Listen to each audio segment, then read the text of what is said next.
আসসালামু আলাইকুম গাইস, কি অবস্থা সবার? আশা করি সকলে অনেক ভালো আছে। ভারতীয় চলচ্চিত্র জগৎ অ্যাকশন ঘরানায় সবসময় নতুন উচ্চতায় পৌঁছেছে। প্রতিটি ইন্ডাস্ট্রি বিভিন্ন স্টাইল ও ফ্লেভারের মাধ্যমে অ্যাকশন মুভি নির্মাণ করেছে, যা শুধু দেশের মধ্যেই নয়, আন্তর্জাতিক স্তরেও প্রশংসিত। শক্তিশালী গল্প, দুর্দান্ত স্ট্যান্ড, বাস্তবসম্মত ভিজুয়াল এবং আবেগপ্রবণ চরিত্রায়ন, এই সবকিছু মিলে ভারতীয় অ্যাকশন মুভিগুলো ভক্তদের মনে আলাদা জায়গা করে নিয়েছে। এই ভিডিওতে আমরা ইন্ডিয়ার সেরা 5টি অ্যাকশন মুভি সম্পর্কে কথা বলবো। আর হ্যাঁ, আপনারা যারা এখনো আমাদের চ্যানেলটিকে সাবস্ক্রাইব করেননি, তারা দ্রুত আমাদের চ্যানেলটিকে সাবস্ক্রাইব করে পাশেই থাকুন। একটা লাইক দিয়ে আজকের ভিডিওটি শুরু করা যাক।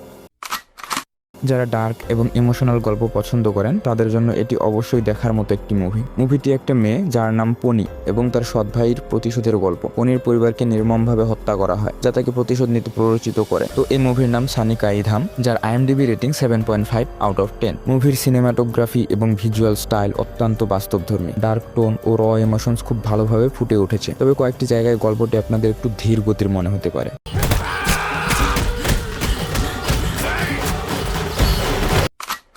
মুভির মূল চরিত্র দেবান্ত প্রভাকর একজন সৎ পুলিশ অফিসার, যিনি সমাজে বিদ্যমান দুর্নীতি ও অপরাধে হতাশ হয়ে রাতের বেলায় বাহিরা নামে এক মুখোশধারী ন্যায় বিচারক হিসেবে আবির্ভূত হন, যার নারীদের প্রতি ঘৃণার প্রবণতা রয়েছে। তার জীবন ও মানসিক অবস্থা একটি ডার্ক থ্রিলার গল্প তৈরি করে। বিভিন্ন নারীদের সঙ্গে তার সম্পর্ক এবং তাদের প্রতি তার সহিংসতা গল্পের মূল কেন্দ্রবিন্দু। তবে বাহিরার এই মনোভাবের পেছনের কারণ ধীরে ধীরে প্রকাশিত হয়, যা গল্পে একটি টুইস্ট নিয়ে আসে। তো এই মুভির নাম হচ্ছে বাঘিরা, যার IMDb রেটিং 6.8/10। মুভির ভিজুয়াল টোন, বিশেষ করে ডার্ক এবং সাইকোলজিক্যাল থিম তুলে ধরার ক্ষেত্রে সিনেমাটোগ্রাফি প্রশংসার দাবি রাখে। আর মুভির ক্লাইম্যাক্স এবং টুইস্ট অবাক করার মতো। তবে এটি হালকা মনে দেখার মুভি নয়, কারণ এতে অনেক ডিস্টার্বিং সিন রয়েছে। Because I want him dead or alive at any cost.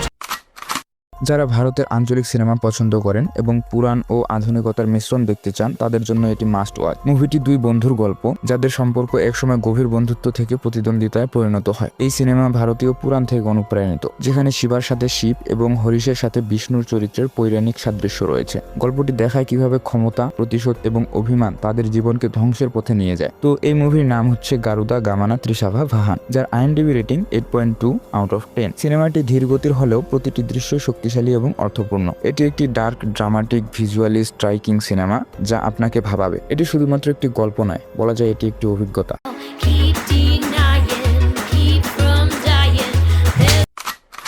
যদি আপনি তীব্র এবং রক্তাক্ত অ্যাকশন চলচ্চিত্র পছন্দ করেন, তবে এই মুভিটি আপনার জন্য উপযুক্ত হতে পারে। মুভির কাহিনী একটি ট্রেনে ঘটে যাওয়া রোমাঞ্চকর ঘটনার উপর ভিত্তি করে। প্রধান চরিত্র অমিত একজন সেনা কর্মকর্তা, যিনি তার প্রেমিকা সোনালীকে নিয়ে একটি ট্রেনে যাত্রা করেন। যাত্রাপথে একটি সশস্ত্র গ্যাং ট্রেনটিকে আক্রমণ করে এবং যাত্রীদের জিম্মি করে। অমিত তার সামরিক প্রশিক্ষণ এবং কৌশল ব্যবহার করে গ্যাংয়ের বিরুদ্ধে লড়াই করে, এবং সে সোনালী সহ অন্যান্য যাত্রীদের রক্ষা করতে পারে কিনা তা জানতে হলে আপনাদের মুভিটি দেখতে হবে। তো এই মুভির নাম হচ্ছে কিল, যার IMDb রেটিং 7.5/10। ট্রেনের সীমাবদ্ধ স্থানে অ্যাকশন দৃশ্যগুলি দক্ষতার সঙ্গে চিত্রায়িত হয়েছে, যা দর্শকদের মধ্যে বেশ উত্তেজনা সৃষ্টি করে। তবে যারা গভীর গল্প এবং চরিত্র বিকাশের প্রত্যাশা করেন, তাদের জন্য এটি কিছুটা হতাশাজনক হতে পারে।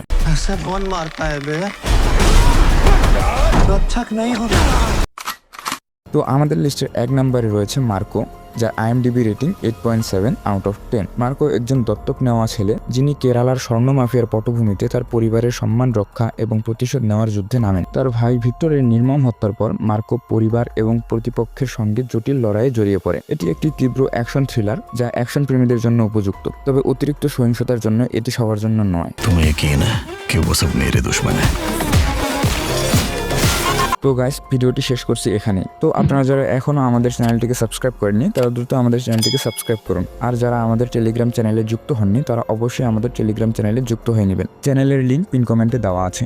তো গাইস, দেখা হবে পরবর্তী কোনো ভিডিওতে। ততক্ষণ পর্যন্ত ভালো থাকবেন, সুস্থ থাকবেন, নিজের খেয়াল রাখবেন। ধন্যবাদ।